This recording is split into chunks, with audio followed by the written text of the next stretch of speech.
tình hỡi những dấu yêu hôm qua, với tiếng anh hôm nào nghe vọng vào. Một lần lầm lỗi mới biết yêu thương kia, nhớ tay ai trong tay ôi nghẹn ngào. Và lời nguyện chúc của em hôm nay đến anh nơi phương xa trăm ngàn lần. Chuyện tình là thế, mất anh em cô đơn, bởi em đầy đam mê em lụy tình. Giờ đành nhận lỗi đến anh nơi phương xa, vết thương kia vội vai em dài khờ. Nhìn người cùng bước với ai kia nơi đây, khiến tim em đau hơn người hỡi. Giờ phương trời đó anh có đang yên vui, biết chăng em vẫn mong anh trở lại.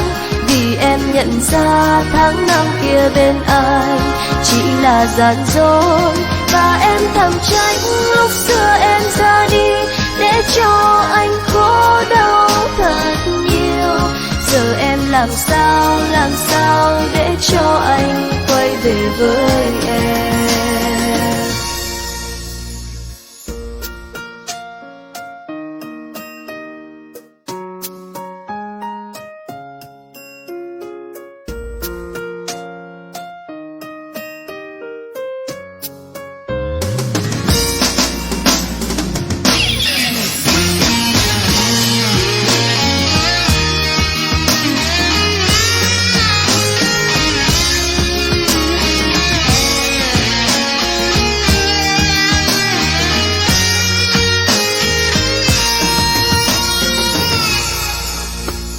Này người tình hỡi, những dấu yêu hôm qua, với tiếng anh hôm nào nghe vọng vào. Một lần lầm lỗi mới biết yêu thương kia, nhớ tay ai trong tay ôi nghẹn ngào. Và lời nguyện chúc của em hôm nay đến anh nơi phương xa trăm ngàn lần. Chuyện tình là thế, mất anh em cô đơn, bởi em đầy đam mê em lụy tình.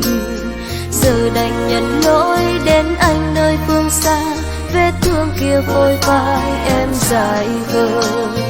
Nhìn người cùng bước với ai kia nơi đây, khiến tim em đau hơn người hỡi.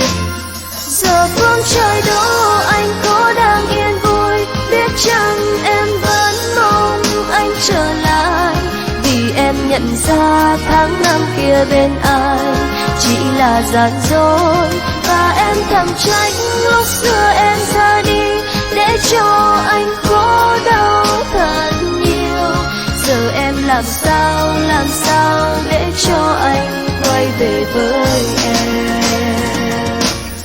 Giờ phương trời đó anh có đang yên vui, biết chăng em vẫn mong anh trở lại. Vì em nhận ra tháng năm kia bên ai chỉ là gian dối, và em thầm trách lúc xưa em ra đi, để cho anh khổ đau thật nhiều. Giờ em làm sao để cho anh quay về với em. Giờ em làm sao để cho anh quay về.